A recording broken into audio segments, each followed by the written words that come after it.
டோராவின் பயணங்கள் எத்தனை பேர் பார்த்துருக்கீங்க? நம்மள நிறைய பேர் பார்த்துருப்போம் இல்லையா?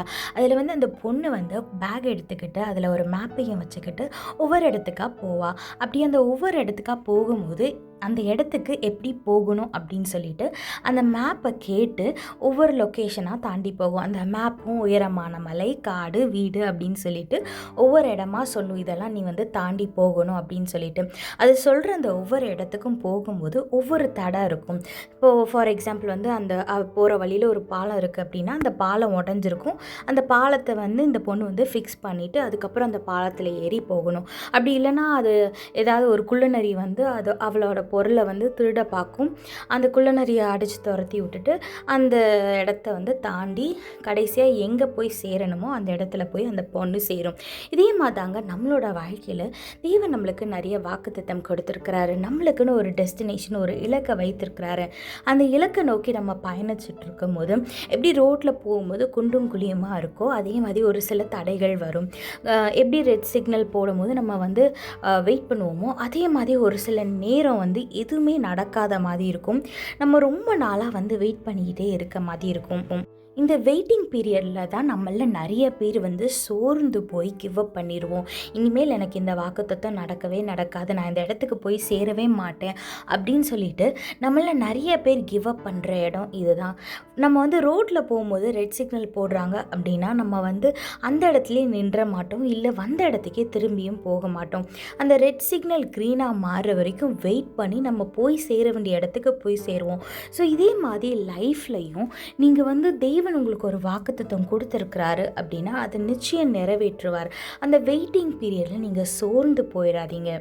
எப்படி அந்த பொண்ணு வந்து வழி தெரியாதப்போ மேப்பை எடுத்து எங்கே போகணும், அடுத்து எந்த லொக்கேஷனுக்கு போகணும், எந்த இடத்துக்கு போகணும் அப்படின்னு சொல்லிட்டு அந்த மேப்பை கேட்டு டிசைட் பண்ணி அந்த இடத்துக்கு போகுதோ அதே மாதிரி நீங்கள் வேதத்தை வாசிங்க. நீங்கள் வேதத்தை வாசிக்கும் போது தேவன் உங்களுக்கு வெளிப்படுத்துவார். அடுத்து என்ன ஸ்டெப் எடுத்து வைக்கணும், அடுத்து என்ன பண்ணணும், எங்கே போகணும் அப்படின்றது வெளிப்படுத்துவார். அந்த பொண்ணுக்கு ஏதாவது பிரச்சனை வரும்போது இந்த பாலம் உடஞ்சிருக்கு அப்படின்னா அந்த பாலத்தை ஃபிக்ஸ் பண்ண தேவையான பொருள் வந்து அந்த பொண்ணோட பேக்கில் வச்சுருக்கும். ஸோ அந்த பொண்ணு வந்து அந்த பேக்கை வந்து கேட்கும் போது அந்த பாலத்தை எப்படி ஃபிக்ஸ் பண்ணணுமோ அதுக்கான பொருளை அந்த பேக் கொடுக்கும். அந்த பொருளை வச்சு அந்த பாலத்தை ஃபிக்ஸ் பண்ணி அந்த பொண்ணு அந்த பாலத்தை தாண்டி போகும். இதே மாதிரி நீங்கள் வந்து ஒரு இடத்த தாண்ட முடியலை, ஒரு இடத்துலையே ரொம்ப நேரம் நீங்கள் ஸ்டாக்னண்ட்டாக தேங்கி நிற்கிறீங்க அப்படின்னா நீங்கள் ஆவியானவரோட உதவியை தேடுங்க. அவரோட பிரசன்னத்தில் அமர்ந்திருந்து, தேவனோட பிரசன்னத்தில் அமர்ந்திருந்து ஆவியில் நிறைஞ்சு ஜெபிங்க. ஆவியானவர் நிச்சயமாக உங்களுக்கு வழி நடத்துவார். ஆனால் எக்காரணத்தை கொண்டும் நீங்கள் கிவ் அப் பண்ணிடாதீங்க. நீங்கள் கிவ் அப் பண்ணுற மைண்ட் செட்டுக்கு வந்துட்டீங்கனாலே உங்களோட வாக்குத்தத்தத்துக்கு நீங்கள் வந்து ரொம்ப நெருங்கிட்டீங்கன்னு அர்த்தம். நீங்கள் வாக்குத்தத்தத்தை அடைய போகிற அந்த நொடியில் தான் சத்ரு எதையாவது ஒரு தடையை ஏற்படுத்தி எப்படி அந்த குள்ளநரி வந்து டோராட்டிருந்து திருடிட்டு போகுமோ அதே மாதிரி உங்களோட சமாதானத்தை அவன் திருடிட்டு போக பார்ப்பான். உங்கள் விசுவாசத்தை குலைக்க பார்ப்பான். ஸோ சத்ருக்கு நீங்கள் இடம் கொடுக்காம எப்படி டோரா வந்து அந்த குள்ளநரியை அடித்து துரத்திட்டு அது வந்து அந்த பயணத்தை வந்து தொடருதோ அதே மாதிரி சத்ரு உங்களோட சமாதானத்தை திருட பார்க்கும்போது, உங்கள் விசுவாசத்தை குலைக்க பார்க்கும்போது நீங்கள் இன்னும் ஸ்ட்ராங்காக தேவனுக்குள்ளாக நிலைத்திருக்கும் போது ஆவியானவர் உங்களுக்கு வந்து உதவி செய்து உங்கள் பயணத்தை தொடர வைப்பார். வேதத்தில் பாருங்க, சங்கீதம் 84:6 போட்டிருக்கு, அழுகையின் பள்ளத்தாக்கை உருவ நடந்து அதை நீரூற்றாக்கி கொள்ளுகிறார்கள்னு வேதத்தில் போட்டிருக்கு.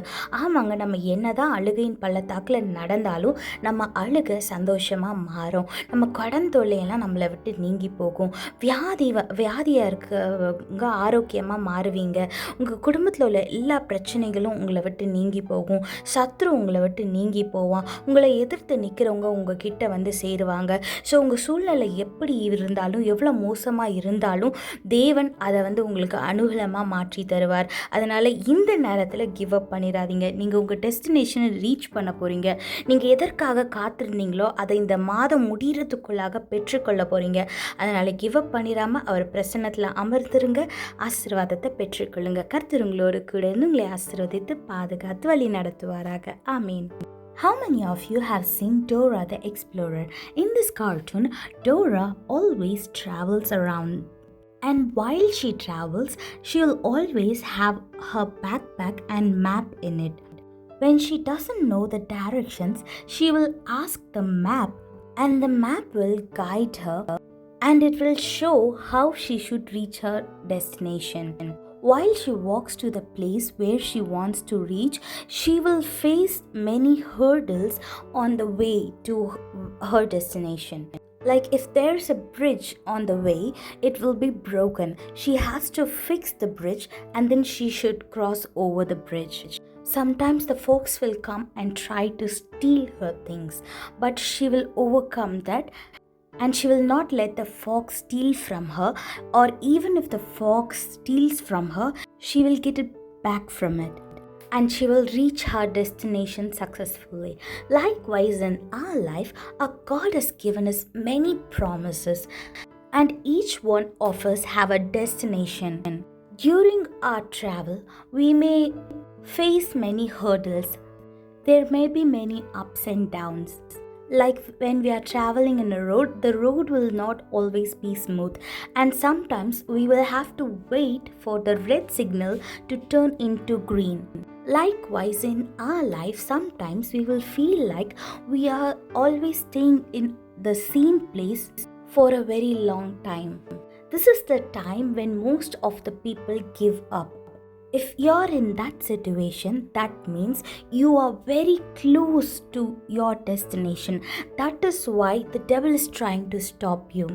When Dora doesn't know what to do or where to go next, she will ask the map. Likewise, when you don't know what to do next or where to go next, ask God. Read the Bible. He will talk to you through the Bible.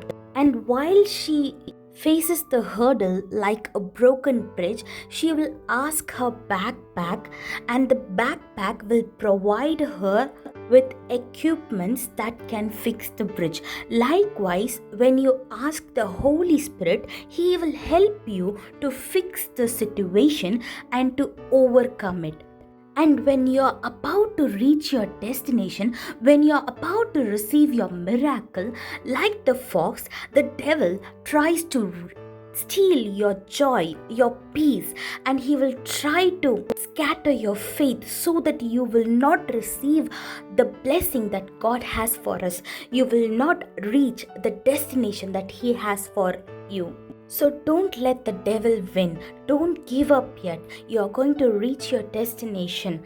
Whatever you have been waiting for these many years and months, or maybe days, you are going to receive it before this month ends. So don't give up. Hold on to our Lord, sit in His presence, and let God fight your battles so that the victory will belong to you. Get ready to celebrate and receive the great miracle that our God has for you.